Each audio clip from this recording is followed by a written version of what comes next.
Bonjour les amis et bienvenue sur la chaîne des Tortues Nomades.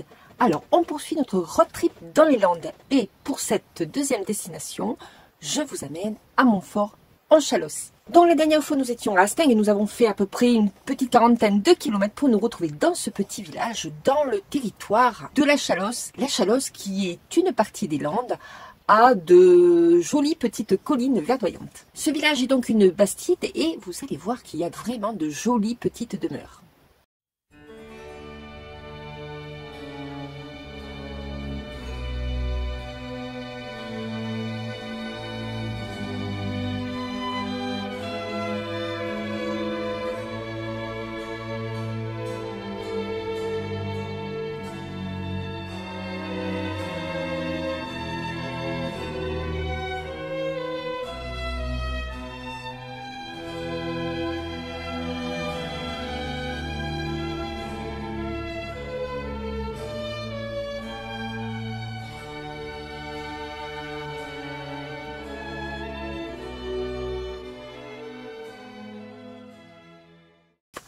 Pour cette deuxième partie, je vais vous indiquer où stationner si vous voulez venir à Montfort en Chalosse. Donc vous avez deux parkings où vous pouvez stationner. Alors, si vous venez l'été, ça va être un petit peu plus compliqué. Bon, déjà parce qu'il y a peut-être un tout petit peu plus de monde et puis vous n'allez pas pouvoir sortir vos tables, vos chaises pour pouvoir vous aérer. C'est vrai que s'il fait très chaud, ben, ça va être compliqué de rester dans votre camping-car toute la journée. Bon, nous avons opté pour un France Passion qui se situe à la sortie du village. Je vous avais déjà parlé de France Passion il y a quelques semaines, donc si vous voulez voir la vidéo où je vous raconte tout ce qu'il faut savoir sur France Passion, eh ben, je vous mets le lien au-dessus de la tête. Donc nous nous sommes arrêtés à la ferme du Haut-Clouzet. Vous avez la possibilité de vous arrêter sur de la pelouse ou bien sur du gravier. Vous êtes en bordure de champs de maïs. Donc c'est une ferme qui élève des canards gras pour fabriquer ensuite du foie gras. Ils font également du confit, de la confiture, du maïs et du tournesol. Et vous allez voir qu'on était vraiment dans un coin très tranquille et très reposant.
Alors il n'y a pas d'aire de camping-car à Montfort en Chalosse. Par contre vous avez un petit camping à 3-4 km du village qui s'appelle le camping de la Partance. Et les tarifs sont entre 7 et 14 euros. Alors quoi faire quand on est à Montfort en Chalosse? Je vous mets le lien de l'office du tourisme dans la description de la vidéo. Et vous pouvez déjà visiter ce petit village qui date du XIIIe siècle avec des rues vraiment typique du Moyen-Âge. Vous pouvez demander le parcours de visite à l'office du tourisme, ce qui va vous permettre d'avoir les différentes étapes à voir. Alors sur ce parcours, vous allez avoir la fontaine des 100 marches et vous y trouverez un lavoir et une fontaine. Ce qui est bien, surtout quand il fait chaud, c'est que vous allez traverser une bambouseraie et des bananiers. Et puis, vous pouvez également prendre votre pique-nique puisque en bas des marches, vous avez une aire de pique-nique. Évidemment, je vais vous mettre les liens toujours dans la description.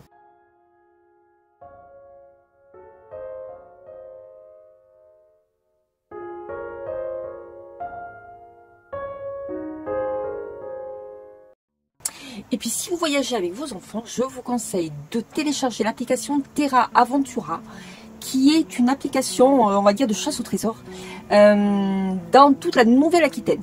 Vous avez un circuit proposé à Montfort en Chalosse et c'est vraiment très bien pour découvrir le village en famille tout en s'amusant. Alors une autre activité que vous pouvez faire et que nous avons fait pour le coup, c'est le musée de la Chalosse. Ce musée retrace la vie quotidienne des paysans, des métayers, des maîtres au 19e et début 20e siècle. Vous allez y découvrir la maison du maître, le chai, le four pour fabriquer le pain, la maison et le jardin du métayer. Ce musée est très intéressant et très instructif et vous pouvez même y amener des jeunes enfants sans problème. Avant votre visite à l'accueil, on va vous remettre un livret qui va vous permettre de faire la visite avec ce guide. Alors pour la visite, moi je vous conseille de prendre au moins 3 heures parce que nous on avait compté que 2 heures et il nous a manqué un petit chouïa à la fin. Donc pour être un peu tranquille et puis pour pouvoir prendre le temps de tout regarder, de tout lire, parce que vous avez beaucoup de panneaux aussi à lire, je vous conseille de prendre au moins 3 heures de visite. Alors en ce qui concerne le prix, vous avez, alors je vais vous donner le prix normal. Donc pour les adultes c'est 8 euros, pour les enfants de plus de 5 ans je crois, c'est 3 euros. Et attention parce que le musée est ouvert de mars à octobre. Et je crois qu'ils sont fermés un jour dans la semaine. À vérifier, de toute façon c'est pareil, je vous mets le lien dans la description. Je vous retrouve tout de suite après, je vous laisse regarder ce que nous avons filmé pendant notre visite.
Ensuite, le lendemain, nous nous sommes baladés sur la voie verte de Chalosse. Alors cette voie verte a été aménagée sur une ancienne voie ferrée qui fait en tout 34 km. Alors nous on n'a pas fait 34 km, vous imaginez bien qu'on en a fait beaucoup moins. Mais on a pu quand même se balader tranquillement. C'était vraiment très agréable parce qu'on était entouré d'arbres et c'est une très jolie balade. Cette promenade est très facile d'accès, le terrain est relativement plat, donc très agréable et très accessible en famille. Allez, je vous laisse regarder la petite vidéo que nous avons filmée et puis on se retrouve après pour parler évidemment de gastronomie.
Alors comme vous le savez, on s'est posé dans un France Passion, donc comme d'habitude, on a acheté des produits chez l'agriculteur.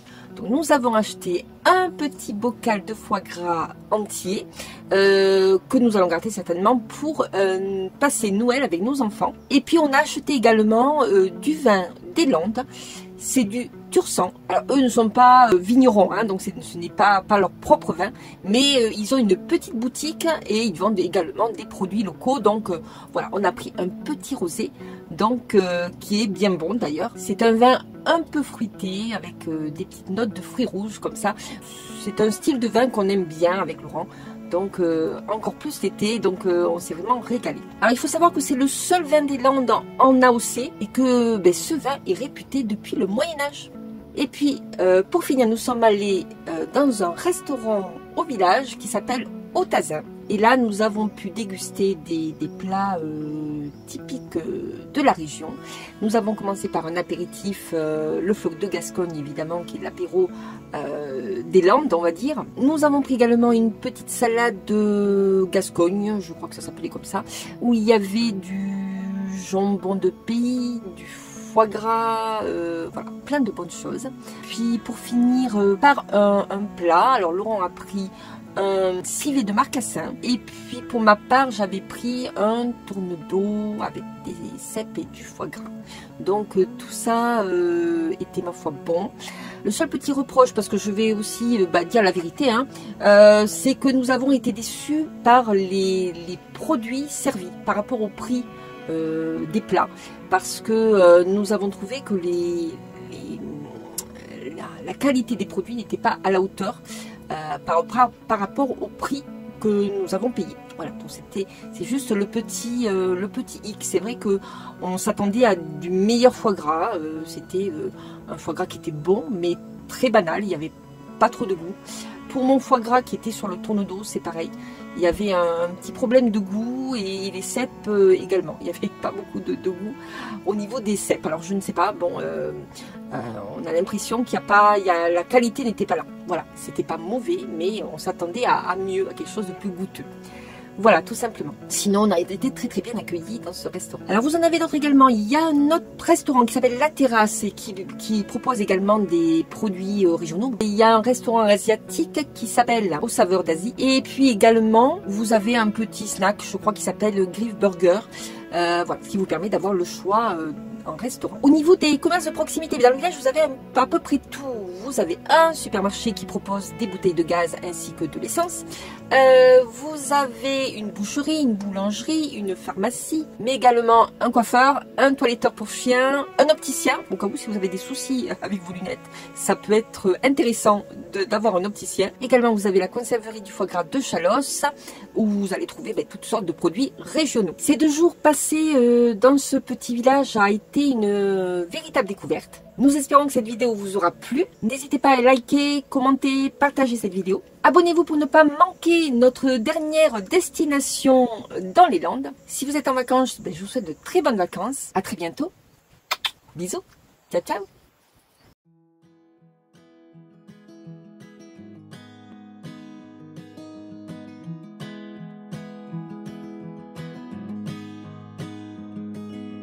I'll be right behind you, Josephine.